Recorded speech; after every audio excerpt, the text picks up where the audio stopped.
Hello, FloFootball fans. I'm here with Dylan Laube, former UNH running back. Dylan, how are you today? Doing good, man. I'm excited for this weekend. Thanks for having me. Of course. So first, I want to go over your career at UNH. This past season was huge for you. You broke so many records. Honestly, an amazing season. What would you say is your most memorable game from this past year? I think from like talking to scouts and this whole process, everyone's kind of mentioned that Central Michigan game, that big kind of game that I kind of broke out. It was that big receiving game that I had, and we should have won the game. It was we lost by a game-winning field goal, but it was definitely a fun atmosphere there. But I think that was the game that kind of broke me open and kind of got me on the national scale. So it was definitely a insane game. Looking at the team next year, I know obviously you're not going to be on UNH, but who is a good player to kind of look out for? Yeah, so I actually visited UNH during their spring ball because it ends this week, and I started their practice last Saturday. And the running back behind me, the two of them, Isaac Seed and Miles Thompson, they're both awesome players. I think their 1-2 punch is going to be an unbelievable duo. It's going to be fun to watch, and I think them kind of stepping up is going to be such a fun sight to see for UNH fans, and I think they're going to be an incredible players. Just them on special teams, on the offense, is going to be really fun to watch. Yeah, playing in the CAA, I'm sure it's helped prepare you well for the NFL. From your perspective, how has playing in this conference really prepared you for your football future? Yeah, yeah. I think CAA is probably the closest to an FBS conference there is. Once again, just the level of competition, from the size, from the speed.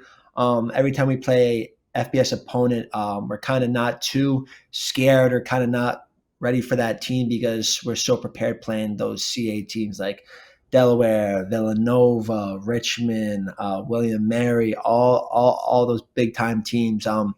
Once again, if those teams wanted to go FBS, which I'm pretty sure Delaware is, once again, they're going to kill it. Just like JMU. Once again, I think CAA is such a phenomenal conference and such a fun place and kind of fun kind of conference to be competing with, especially now. There's like 16 teams now, so it's crazy now. It's insane, but it's definitely a fun place, a fun conference to be a part of. Yes, for sure. We had a very fun time watching you in the CAA, that's for sure. Thank you. Thank you. We Thank you. also had a very fun time watching you at the NFL Combine. The first Uh, question I have to ask you about the Combine is what inspired your little DX uh, yeah, celebration dance? yeah, yeah. So, well, the funny thing is, so after when it's done, I guess all the groups before us, like the DBs, the backers, defensive linemen, they were all hitting backflips, and I guess all the running backs are like, yeah, we have to do the exact same thing. And I'm like, screw that. I'm not going to hit any backflips. I don't even know if I can even hit a backflip. So I just saw the camera, and I was a big WWE fan, so I just started doing it, and I guess it just blew up. So I mean, yeah, I'll take it. So, but it was just a fun little thing that I was doing. Crazy. Okay, I'm glad you didn't do a backflip if you don't I know if you no, could do a backflip, because that could have and like resulted poorly. yeah, there was like 3 or 4 kids that were just hitting crazy backflips. I'm like, "Screw that." I'm like, "There's no shot I'm gonna try that." Okay, so walk me through your whole NFL Combine experience. You get there Sunday, and then you're there for a whole week. So we got there Sunday. We're not gonna run till Saturday. So from Monday to Friday, it's interviews nonstop. It's MRIs, X-rays, EKGs, a full body scan. Just there's so many things that's going on for the whole week, the whole day, and you're just mentally drained. You're exhausted. It's from 6 a.m. to like 9 p.m. just nonstop. Just either talking with teams at night, doing more stuff during the day, like getting prepped with like financial people, and a bunch of random stuff. But it was definitely a cool experience.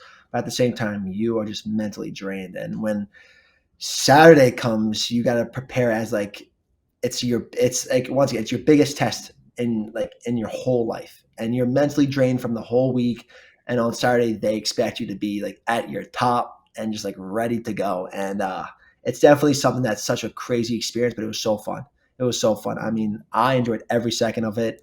Um, but I think the best part was definitely walking on that field for like the start of the combine and just seeing like all the stuff you grew up watching, like from the 40-yard dash, from the vertical, from even like the coaches there too. It was such a surreal thing, and once again, I enjoyed every second of it. And I'm pretty sure after I ran, I stayed after and watched the receivers, and I was just kind of just like looking around, just seeing the whole field, and it was such a cool thing, man. And I'm definitely glad that I got to represent my team and showcase myself, because once again, it was so cool there. It was so fun. Oh, good. I'm glad to hear.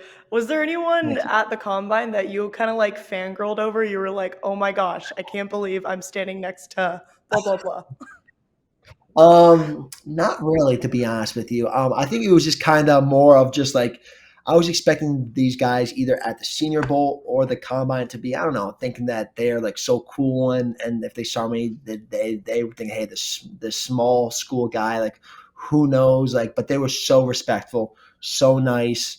There was a couple guys that I met were cool, that were like couple guys that were like I gained a lot of respect for was Luke McCaffrey and Lad McConkey, were super nice guys, and if not one of the best receivers in the class.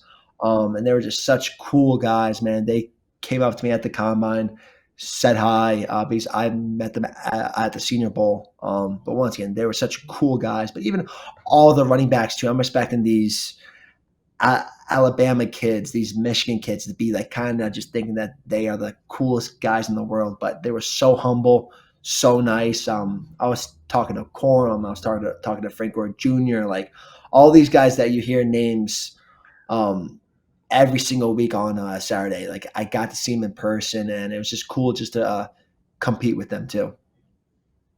Cool. Good to hear. So then we know that the next few days are really big for you. Who are you spending the NFL draft with? Yep. So I've been training in Florida these past couple months. Now I'm back home where I was raised and born in New York.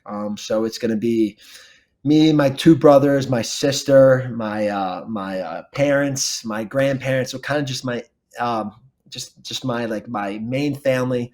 I think I have a couple of my friends coming over. A couple of my old coaches are coming over, and then on Sunday, when everything's all like set in stone, I think I'm gonna have a huge party with all my like friends, more friends, family, more coaches are coming over. So it's gonna be a whole big bash, and I think I'm gonna be super excited. But from Thursday to Saturday, it's gonna be a small group, and it's gonna be a super intense weekend. But it's gonna be super fun though. Oh, So who knows?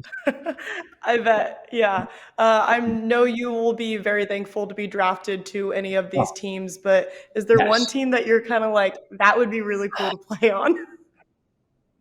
You know what? I've been getting this question so much, and it's just like it's such a hard question because, like, once again, I will go anywhere, but I think the team that kind of fits me the most, that once again, I will go to any team, but I think the team that I'm not sure. There's like two teams that I think would be super cool, would be the Chiefs or the Chargers. I think they've talked to me a bunch, and I got really close with their running back coaches and kind of just spent a bunch of time with them, and it would just be a cool fit to either play with Patrick Mahomes, or even with the Chargers too, with the brand new staff and just that culture over there too. It would be so cool. But I mean, the Chiefs would be pretty cool too, because that's like, I mean, you're basically going to the Super Bowl every single year. So I mean, that would be pretty insane.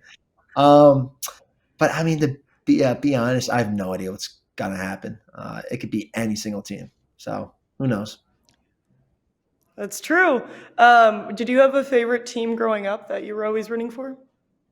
Yeah, so my dad grew up a Steelers fan, which is kind of weird because I grew up in New York, and everyone's here either a diehard Jets fan or a Giants fan. And no, he just grew up in the '70s and '80s when they were just that dominant team. And then my older brother grew up a diehard Steelers fan too, so I just kind of followed in their footsteps. And I'm still a Steelers fan, but I assume after Saturday, I'm going to have to be a fan of someone else. So it's life. Yeah. I'm assuming your dad's gonna have to be a fan of someone else too. Oh yeah, of course. Come on. I think my whole family is going to be super psyched about the whole thing. So Do you model your game after any specific running back in the league right now? yeah, yeah. There's definitely a few that I would definitely name, just especially as coming from a versatile back that's more of like a receiver back and like a running back too. I think Christian McCaffrey, like he was, I mean, he's if not the best running back in the league right now. There's Austin Eckler, who when he got in the league, he was a special teams guy. He made his way to the number one back and became a stud. Alvin Kamara, he's a smaller back but super shifty, a receiving back. So I think all three of them, I kind of try and play my game like around them because they're such like talented guys. Even out in the backfield in space as a receiver, they're just super special players. And I think those three are, if not the best receiving backs in the league. And that's kind of, I think my role is got to be that in the league. So I kind of want to be them. So Yeah. Is there anyone in the NFL right now that you're like, crap, I do not want to get tackled by them or I do not want to go against them? oh, God, there's a bunch of them. There's a bunch of them, especially as a running back where I got to pick up blitzes now and all that crazy stuff. I think you know what?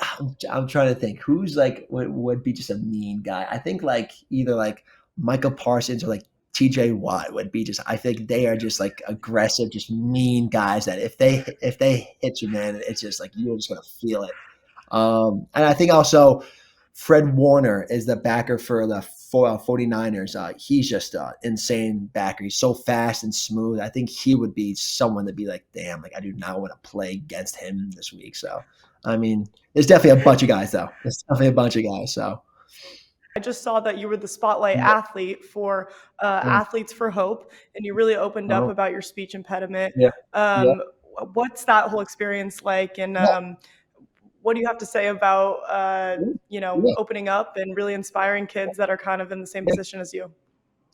So I kind of got in contact with them my Senior Bowl week. Athletes for Hope came and they talked to us. They're like, hey, like we've been doing this for a long time now.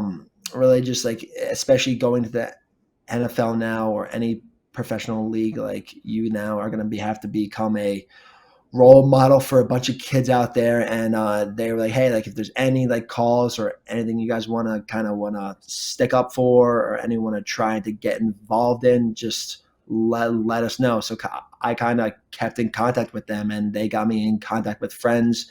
And yeah, it's such a cool thing. And I think now being from a small town kid to with all that stuff going on too, it's such a cool experience just to like share my story and just hear from other people too. So it's definitely a cool thing, and I'm kind of very proud to start this process, not just playing football, but also help a lot of kids out there and other people who are struggling with stuff. So you know what, it's got to be a cool experience, and I'm super excited for it. And once again, it's such a surreal thing that I'm kind of just now like in the spotlight.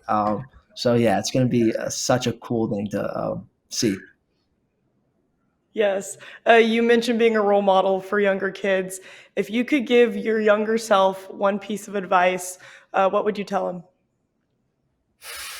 Jeez, you're putting me on the spotlight now. What's like some good advice? I mean, I think the biggest thing is, man, is just what I would tell my younger self is that the road is not always straight. I think you're gonna hit a bunch of like kind of windy roads and a bunch of crazy stuff is gonna happen. But at the end of the day, just put your head down and go. Because once again, I think a lot of people don't understand is that it's such a long journey for if you want to go professional or in anything in life. If you have a goal, it's not going to be like one set in stone thing, man. There's so much sweat, blood, and tears that goes into every single thing, and I just want to tell them that, hey, man, you're gonna be very proud of yourself one day, and just keep going and just don't quit, and just put your head down and just go. So that's kind of my thing for him.